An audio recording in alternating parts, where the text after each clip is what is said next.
Souvent, avant la sortie d'un jeu AAA, on a un trailer, des images alléchantes qui font monter la hype, qui nous donnent envie de jouer au jeu. On nous dévoile un petit peu le scénario, le gameplay, les personnages et le lore du jeu. Plus le projet avance et plus les développeurs nous en montrent un petit peu plus. Et il arrive qu'on attende très longtemps un jeu, qu'on ait très peu, voire même pas du tout de trailer ni d'images, comme par exemple GTA 6, dont on sait que le dernier jeu en date de 10 ans au moment où j'écris cette vidéo. Mais on reste serein quant à la sortie du jeu. On sait que le jeu finira par sortir un jour.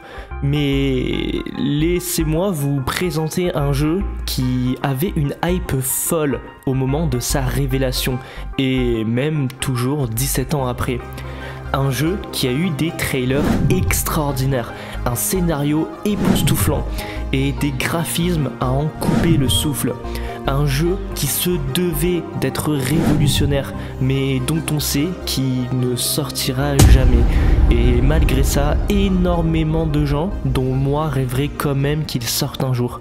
Laissez-moi vous présenter Final Fantasy XIII Versus.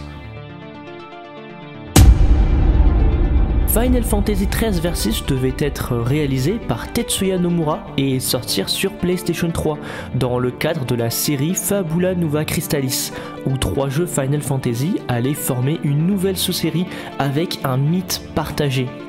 Dévoilé à l'E3 2006, l'une des plus grosses conférences de jeux vidéo, avec 7 bandes annonces.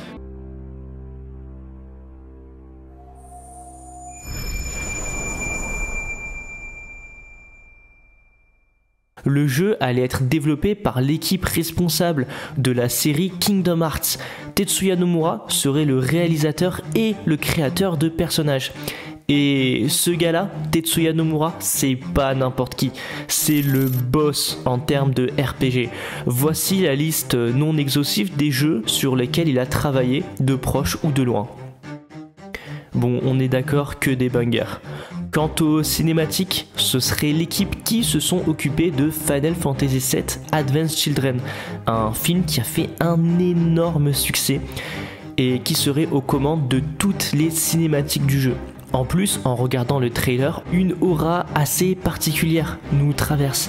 Le protagoniste n'a rien d'un héros, comme on a l'habitude de le voir. On se rend compte que Noctis a les yeux rouges, qu'il trucide des centaines de soldats avant de se retourner siéger dans son trône, comme si de rien n'était. Ce qui nous fait croire qu'on pourrait incarner pour la première fois le grand méchant de l'histoire. Et les antagonistes sont souvent les mieux écrits dans les Final Fantasy. Le premier trailer a fait vibrer des centaines de milliers de joueurs dans le monde. À partir de ce moment-là, la bombe Final Fantasy XIII Versus était lancée et rien ne pouvait plus arrêter la hype, et ce, encore au moment où j'écris ces lignes. Comparé à la version finalisée de son successeur qu'on verra plus tard, le monde de Final Fantasy Versus XIII a une thématique d'un ton plus sombre en mettant l'accent sur la dualité, la mort, la lumière et les ténèbres, et beaucoup de concepts philosophiques. On pouvait apercevoir des citations shakespeariennes par exemple sur les trailers. On avait comme protagoniste Noctis, le prince héritier, aussi charismatique qu'énigmatique. C'est lui qu'on voit décimer en début de trailer toute une armée de soldats avec un pouvoir mystérieux qui lui permet d'invoquer des armes. Et il serait accompagné durant l'aventure d'Ignis, Gladius et Prompto, membres de l'équipe de Noctis. Ils sont semblables à une structure Yakuza. Le jeu devait s'ouvrir par une fête officielle pour célébrer la signature du traité entre les territoires de Lucis et Niflheim, où Stella Nox Fleuret rencontre Noctis pour la première fois. Ils discutèrent profondément. Peu après, on découvre que la signature du traité n'était qu'une ruse, et les forces de Niflheim ont pris d'assaut la ville pour voler son cristal. Noctis et ses amis se sont frayés un chemin à travers les soldats, et plus tard dans l'histoire, on combattrait même Stella, qui montre les mêmes pouvoirs que Noctis, c'est-à-dire d'invoquer des armes par magie. Malheureusement, en interne, des salariés haut placés affirment plus tard que l'histoire s'en jette toujours tous les 3 mois. Par conséquent, il est difficile d'évaluer dans quelle mesure les images affichées pour le jeu étaient concrètes. Après près de quelques années de silence, Final Fantasy Versus 13 a été brièvement présenté au Tokyo Game Show 2009, dans un cinéma privé présentant les premières images de gameplay du jeu. Bien que Nomura ait commenté qu'il s'agissait simplement d'une démo et que la plupart des images ne seraient pas utilisées dans le jeu final, il a dit que le clip avait été fait pour prouver que le jeu était encore en cours de développement, et les théories du côté des fans s'enflamment et prennent une énorme ampleur sur les forums. Chaque image est décortiquée et les théories fusent de partout. Après le lancement de Final Fantasy XIII, un des 3 jeux de la série Fabula Nova Crystallis, les ressources ont pu enfin être ramenées au projet Final Fantasy XIII, mais les problèmes techniques ont failli mettre fin au projet. Je vous explique. Le moteur que l'équipe a construit pour Final Fantasy XIII, qui devait être commun pour les 3 jeux, eh bien ne pouvait plus gérer Versus 13 parce qu'il avait été conçu pour répondre aux spécifications du premier et ne pouvait pas tenir le coup sous les environnements en mode ouvert conçus pour Versus, le rendant pratiquement inutilisable. Enfin, rendez-vous compte, on parlait d'un jeu qui avait pour ambition un monde ouvert énorme où on pouvait changer de personnage en plein combat, complètement dynamique et en temps réel, où on pourrait conduire des véhicules. Chaque personnage aurait son propre style de combat, comme par exemple Prompto qui pourrait changer le jeu en TPS. 100 temps de chargement, on pouvait détruire les décors en plein combat, interagir avec le monde en temps réel. Bref, il était tout simplement trop puissant pour n'importe quel moteur et certainement beaucoup trop en avance pour son temps. En fin de compte, Square Enix a été contraint de commander la création d'un tout nouveau moteur pour Final Fantasy Versus 13 appelé Lumino Studio. Et vous le savez, mais un moteur, ça coûte énormément d'argent. Bon, les années sont en train de passer, mais il y a une menace énorme qui plane sur le jeu. Je vais pas vous faire un dessin, mais entre 2006, c'est-à-dire l'annonce du jeu, et 2011, il y a quand même plusieurs années qui y sont passées. Et vous savez ce qui se passe chaque 8 ans environ ? Bingo, une nouvelle console next-gen arrivera dans quelques années et menace la PS3 et tout le projet qui va avec. Pendant ce temps, Square Enix patauge dans les projets car ils ont récemment annoncé le 18 janvier 2011, lors de la conférence Fabula Nova Crystallis, de nouvelles bandes annonces et des dates de sortie officielles. Outre Final Fantasy Versus 13, l'événement a présenté un nouveau contenu de Final Fantasy Type 0, Dissidia Final Fantasy, Kingdom Hearts 3D Dream Drop Distance, Kingdom Hearts Birth by Sleep Final Mix et d'autres titres tels que Final Fantasy 13-2. La date de sortie de la PS4 est imminente, c'est une course contre la montre et Square est dans la merde. Soit ils réussissent à faire sortir un jeu fini sous peu, ou soit ils doivent tout recommencer de zéro sur une console next-gen. Et vous l'aurez compris, il est impossible pour eux de sortir le jeu dans les temps. De 2006 à 2011, entre le nouveau moteur, entre la conception de tout le jeu, de tout le scénario, le fait de payer les équipes pendant tout ce temps, c'est une somme monstrueuse qui a été dépensée dans le vide.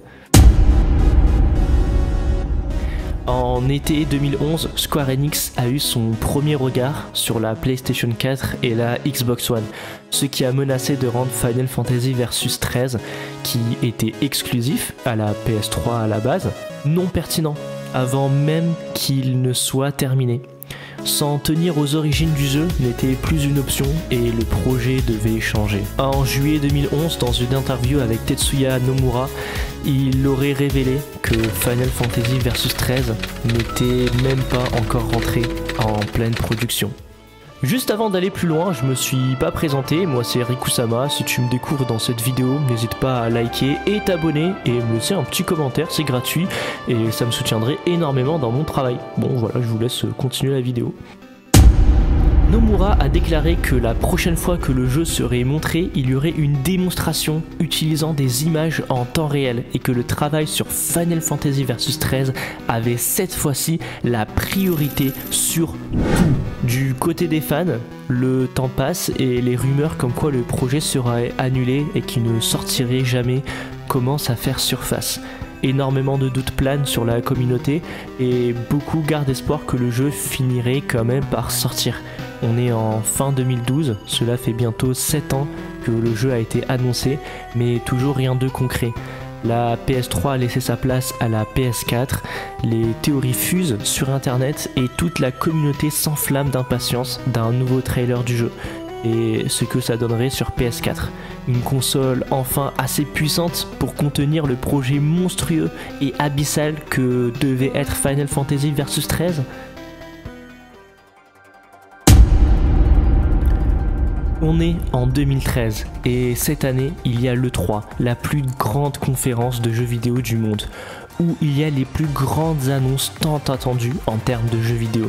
Tout le monde attend de pied ferme Final Fantasy Versus 13 et figurez-vous qu'en cette belle année 2013, on a eu le droit au plus beau trailer de jeu qui n'a jamais existé. Je vous laisse regarder ces images par vous-même.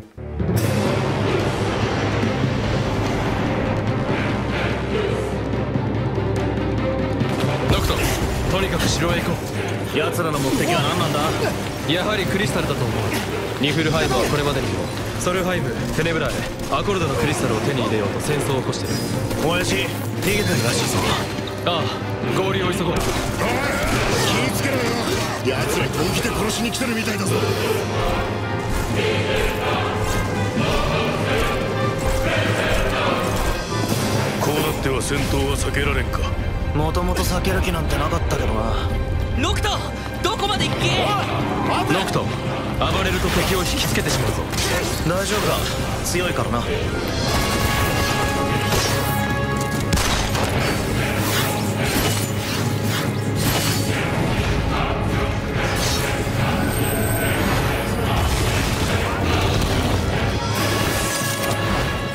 的はクリスタルか。言わずともお分かりのはずだ。この世界に残された最後のクリスタル。奴らはクリスタルを運び出すつもりだろう。その前に何としてもクリスタルを取り戻す。ルシスの制圧を完了させる。それと王子を、レギスの息子を見つけたら始末しろ。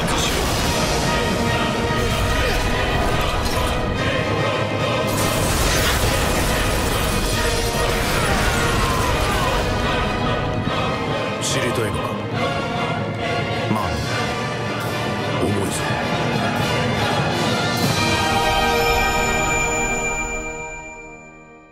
Ce que vous venez de voir est beau et magnifique et c'est là qu'est le problème. En fait, c'est trop beau et c'est trop magnifique. En fait, autant la PS3 ne pourrait pas du tout faire tourner le jeu, ça c'est sûr, mais la PS4 ne peut simplement pas non plus faire tourner le jeu. Et je doute même au moment où j'écris ces lignes que la PS5 pourrait nous donner un gameplay pareil. En fait, on a eu le droit à la plus grosse arnaque de tous les temps. Aucune scène, et je dis bien aucune scène qu'on voit ici sera un jour jouable dans un jeu vidéo. On est en 2013, c'est une prouesse incroyable d'un point de vue technique, et même aujourd'hui en 2024, je ne sais pas si on a déjà eu un jeu avec une telle prouesse technique et un gameplay avec une telle puissance. Le trailer était décidément faux et il n'a fait que vendre du rêve aux fans. Il a été décidé que le développement passerait aux consoles de nouvelle génération et le nom a été officiellement changé en Final Fantasy XV. Et c'est là qu'il y a eu le plus gros drame de l'histoire de Square Enix. Tetsuya Nomura avait failli à sa quête de perfection, à vouloir être trop parfait, trop futuriste, trop resplendissant et trop avancé sur son temps. Square a décidé de le remplacer par Hajime Tabata, car ça allait bientôt faire 10 ans qu'on attendait le jeu, le projet n'avançait toujours pas malgré les millions et les millions de dollars dépensés. Et ils se sont posé la question de savoir s'ils devraient pas tout simplement tout annuler complètement, Final Fantasy Versus 13, et repartir de zéro. Tabata a commencé à chercher des idées sur la façon de retravailler un jeu en un autre jeu sans changer forcément les personnages et l'histoire globale. Les deux concepts fondamentaux qui ont été planifiés étaient l'idée de camarade et l'idée d'un voyage. En gros, pas du tout ce qui était prévu à la base par Tetsuya Nomura comme scénario et comme expérience pour son jeu. Tabata a été le fer de lance d'un effort de restructuration massive où même les parties les plus médiatisées de Final Fantasy Versus 13 n'étaient même plus sûres. Stella finirait par être complètement coupée et de nombreuses caractéristiques que Tetsuya Nomura avait personnellement louées, comme le changement de personnage au combat, ont été complètement abandonnées. Au final, Final Fantasy XIII Versus était un projet tout simplement trop gros pour son époque, beaucoup trop avancé sur son temps, et Tetsuya Nomura, à vouloir faire un jeu trop parfait dans son ascension, a fini par se brûler les ailes.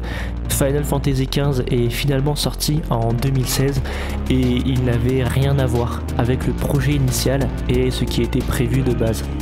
Alors je ne dis pas que le jeu sorti au final est mauvais, loin de là, je l'ai énormément apprécié à titre personnel, il reste quand même très mature et très sombre, surtout à la fin, mais ça reste un autre jeu, absolument pas celui qui a été annoncé de base. Énormément de joueurs continuent à rêver que le projet initial finisse par sortir et qu'on pourrait contrôler ce fameux Noctis sombre qui trucide des dizaines et des centaines de soldats à lui tout seul, qui inspire la peur. Vous savez, ce jeu beaucoup plus dark qu'avait prévu Nomura à la base.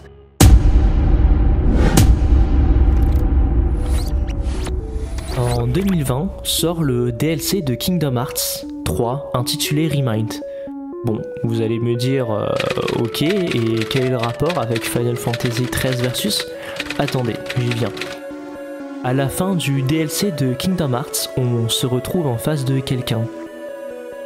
C'est la première fois qu'on le voit dans le jeu, et son apparence nous est pourtant familière. Un œil rouge nous fixe et on affronte l'un des boss les plus difficiles de l'histoire de Kingdom Hearts.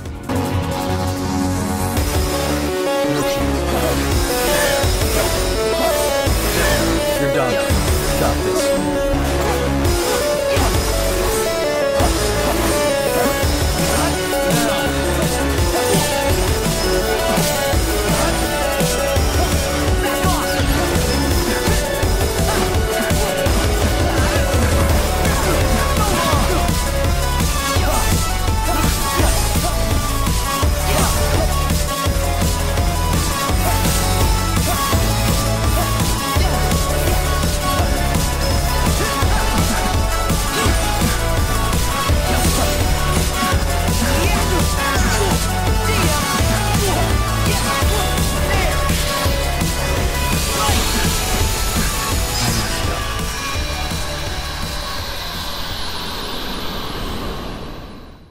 Suite à ce combat stratosphérique en termes de difficulté, on a une cinématique. Et à côté, je vous montre aussi l'un des trailers de Final Fantasy XIII Versus, sorti en 2011.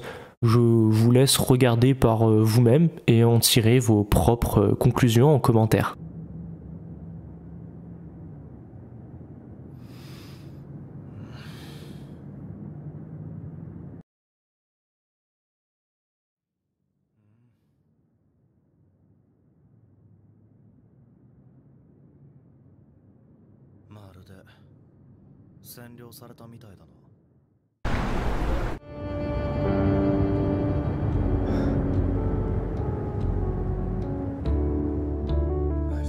Hey, si ma vidéo t'a plu, n'hésite pas à jeter un coup d'œil à ma vidéo dans laquelle je te dis pourquoi ce jeu de course auquel t'as certainement déjà joué est pourtant l'un des plus difficiles de l'histoire. Allez, on se retrouve tout de suite. Ciao ciao!